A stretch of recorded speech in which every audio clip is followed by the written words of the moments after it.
भाविली जे Brahmapur municipality जो सरकार अनुदान दौरान ताकू किपर भाव में खर्च कर आरटीआई मागिली जे म्युनिसिपालिटी जो ऑफिस अच्छी एवं कमिशनर जो आवास ए घरे एवं म्युनिसिपालिटी ऑफिस रे गत 5 वर्ष भितर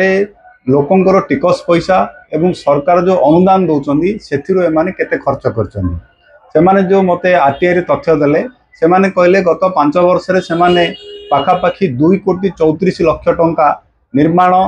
एवं जो रिनोवेशन जो रिपेयर नाम खर्च कर सबुठ दुर्भाग्यर कथा लैट्रिन बा जो बाथरूम खर्च से खर्च कर पाखापाखि 5 लाख टंका रिपेयर बाबद एवं कमिशनर गोटे जो तांकर घरे गोटे एसी लगी जार दाम पाखापाखि 1 लाख टंकार ऊर्ध्व सबुठ बड़ कथा हूँ जे पब्लिक मनी टाकू जो भाव में आखि बुझी खर्च कर दुर्भाग्यर कथा नहीं लोकंर टिकस पैसा लोकंर उन्नति ए पैसा सरकार अनुदान दियंती एवं आमे टिकस दौ एमाने जो ऑफिस